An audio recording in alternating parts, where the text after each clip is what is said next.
እዚህ ጋር ከሚታዩ የአማርኛ ፊደላት ዛሬ የምናየው አማርኛ ፊደላትን ወደ ታች ማንበብ ይሆናል ማለት ነው። ሁሉንም ከመጀመሪያ እስከ መጨረሻው የእያንዳንዱን ፊደሎችን ወደ ታች እየቆጠርን እንለማመዳለን። ስለዚህ እዚህ ጋር እንደምታዩት በአማርኛ ተጽፏል። ይሄ ደግሞ አማርኛ በእንግሊዘኛ ሲጻፍ ነው እና እኔ እዚህ ጋር ሳነብላችሁ እናንተ ደግሞ ለሪፈረንስ ከጎን ያለውን መጠቀም ትችላላችሁ ማለት ነው። እሺ አሁን እንጀምራለን። ሀ ለ ሀ መ ሰ ረ ሰ ሸ ቀ በተጨማሪ ማለት ነው ኦንላይን መማር የምትፈልጉ ተማሪዎች ካላችሁ እዚህ ጋር አማርኛ ማንበብ መጻፍ ብዙ የሚቸገር ተማሪ አለ ማለት ነው። ስለዚህ እናንተ ኦንላይን ማጥናት ፊደሎችን ማንበብ መጻፍ እንዲሁም አማርኛም ብቻም ሳይሆን እንግሊዘኛም ሂሳብም መማር የምትፈልጉ ተማሪዎች ካላችሁ ስልክ ቁጥሩን ሴቭ በማድረግ ኦንላይን የምናስተምረው ክላስ አለን። ሁሉም በያለበት ቦታ ሆኖ ከእኛ ጋር በኢሞ በቴሌግራም በዋትሳፕ በየቀኑ አስተማሪ ተመድቦ መማር ትችላላችሁ ማለት ነው ከእኛ ጋር። ስለዚህ ለዚህ እድል ተጠቃሚ መሆን የምትፈልጉ ከሆነ ባላችሁበት ሆናችሁ ለመማር ስልክ ቁጥሬን ሴቭ በማድረግ ኢሞ ቴሌግራም ወይም ዋትሳፕ ላይ ብትደውሉልኝ ቀጥታ እኔን አግኝታችሁ ትምህርታችሁን መጀመር ትችላላችሁ ማለት ነው። አሁን ሙሉውን ማንበብ እንቀጥላለን ሙሉውን አነባለሁ ማለት ነው። እሺ ወደ ቪዲዮ በ ቨ ተ ቸ ሀ ነ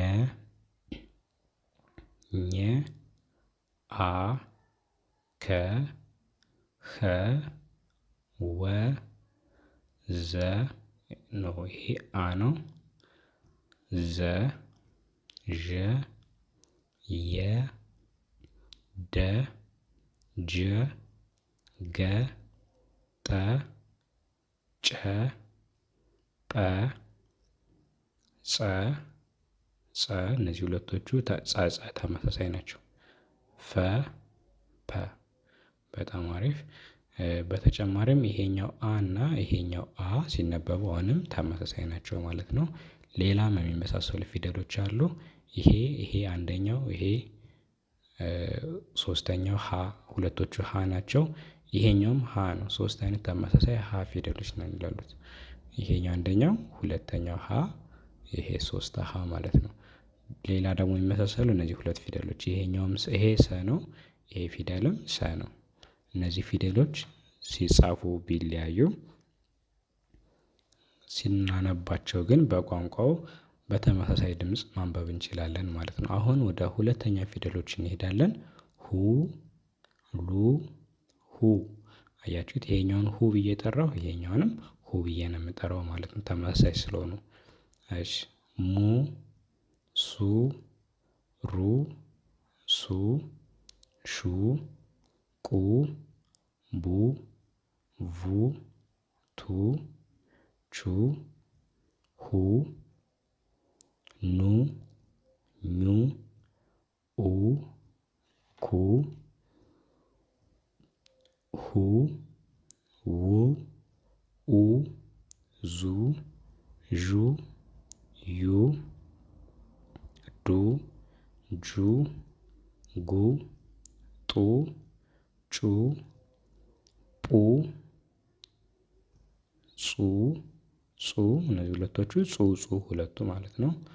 ፉ ፑ አሁን ሁለተኛ ፊደሎች አብዛኛው ኡ የሚል ድምጽ ነው ያላቸው። አንደኛ ፊደል ሲሆን ደግሞ አሁን ለምሳሌ ደ ጀ ገ ስትሉ የሚል ድምጽ አለው። ይሄኛው ግን ዱ ጁ ጉ ስትሉ የሚል ድምጽ አለው። ሶስተኛ ፊደሎች ደግሞ የሚል ድምጽ ነው ያላቸው። ጊ ጢ ጪ ስንል የሚል ድምጽ አለው ማለት ነው። ስለዚህ ከመጀመሪያ እስከመጨረሻው ይሄ በድምጽ የተከፋፈሉ ስለሆኑ አሁን ወደ ሶስተኛ ፊደሎች እንሄድና ከሶስተኛ ፊደሎች ከመጀመሪያው እንጀምራለን።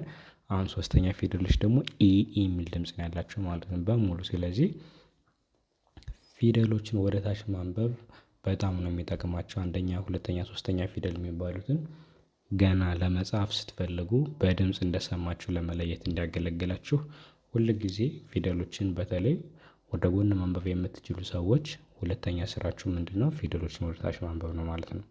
እሺ አሁን ሶስተኛ ፊደሎችን ወደ ታች ማንበብ እንቀጥላለን።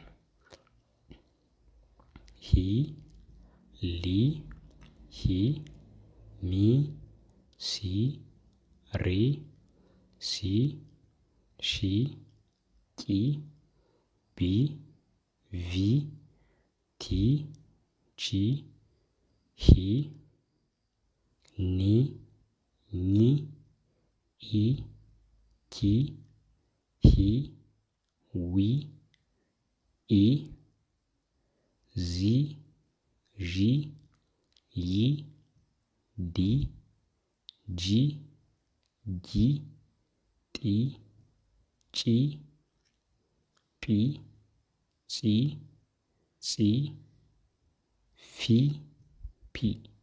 አያችሁ አሁን አብዛኛው ኢ የሚል ድምጽ አለው። አሁን ለምሳሌ እቺ አይ ነች አይደለች እዚህ ጋር አናባቢዋ። የእንግሊዘኛውን በምትመለከቱ ሰዓት የሶስተኛ ፊደሎች አይ አናባቢ አለው። ሁለተኛ ፊደሎች ደግሞ ዩ አናባቢ አለ። ያው ዩ ማለት ኡ የሚለውን የአማርኛ ፊደል አይደል እንትን የሚለው ስለዚህ ኡ የሚል ድምጽ እንዳለው ያሳያል ማለት ነው። እዚህ ጋር ደግሞ ሶስተኛ ፊደል ላይ አይ ነች። አይ ማለት ብቻዋን ያው እንደ ሶስተኛ ፊደል ወይም እንደ ኢ ነው የምትነበበው። ስለዚህ ይሄ ኢ የሚል ድምጽ እንዳለው አራተኛ ፊደሎች ደግሞ ኤ ነች። ኤ ማለት ያው ለአማርኛ እንደ አ ብላችሁ አይደል የምታነቧት ኤ ብቻዋን ስትሆን አ የሚል ድምጽ እንዳለው አለ። ለምሳሌ እስኪ እንጀምረው የአራተኛ ፊደሎችን ሀ ላ ሀ ማ አያችሁት አ የሚል ድምጽ አለው። ሶስተኛ ፊደሎች ደግሞ ኢ የሚል ሂ ሊ ሂ ሚ አያችሁ ኢ የሚል ድምጽ አለው። የሁለተኛ ፊደሎች ደግሞ እዚህ ጋር ዩ ነው አናባቢ አይደለ። ስለዚህ ሁ ሉ ሁ ሙ ስትሉ የሚል የሆነ ድምጽ አለው ማለት ነው። ስለዚህ እነዚህን አናባቢዎችን ደግሞ በደንብ በመረዳትና በመለየት እንዳልኳችሁ ፊደሉ በቀላሉ ስንተኛ ፊደል እንደሆነ ለመለየት ለመጻፍ በተለይ ለመጻፍ ስትጀምሩ ይሄ ነገር በጣም እየተመሳሰለ ያስቸግራል።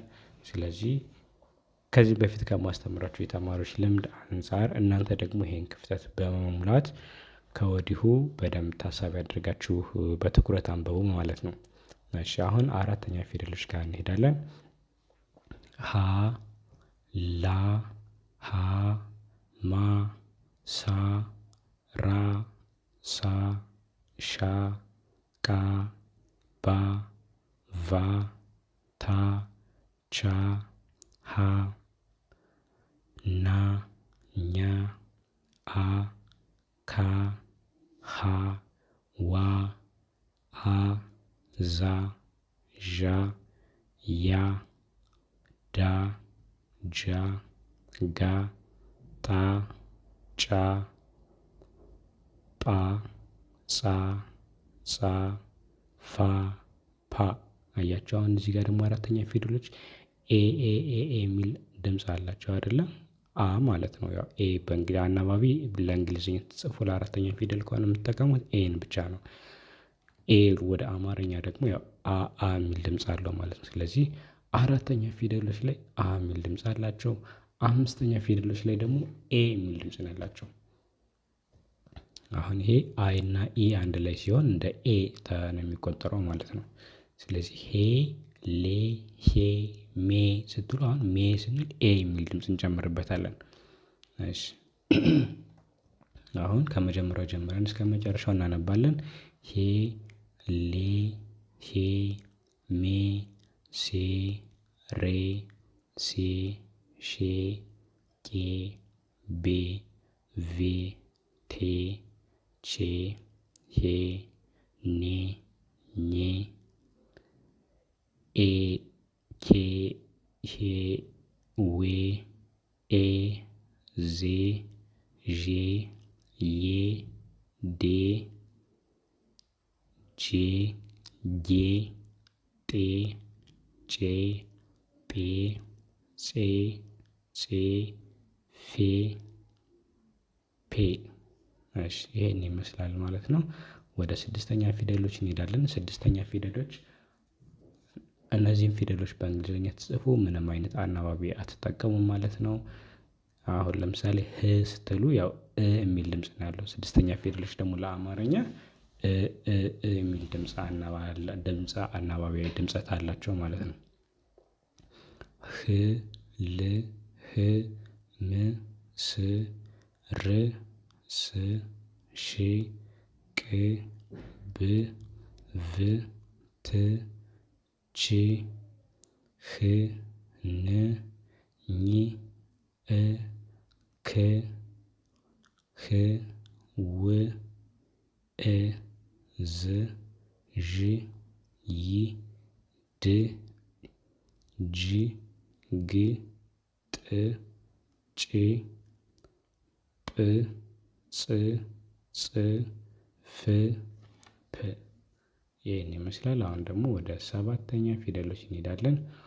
ሆ ሎ ሆ ሞ ሶ ሮ ሶ ሾ ቆ ቦ ቮ ቶ ቾ ሆ ኖ ኞ ኦ ኮ ሆ ዎ ኦ ዞ ዦ ዮ ዶ ጆ ጎ ጦ ጮ ጶ ጾ ጾ ፎ ፖ ይሄን ይመስላሉ ደግሞ ሰባተኛ ፊደሎች ማለት ነው። አሁን ከመጀመሪያው እስከ መጨረሻው የአማርኛ ፊደላትን ማንበብ መጻፍ እንዲያግዛችሁ በማሰብ ፊደሎችን ወደ ታች ማንበብ ሙሉ ቪዲዮ ሰርቻለሁ ማለት ነው። በተጨማሪም ኦንላይን መማር የምትችሉበት አማራጭ ከእኛ ጋር አለ።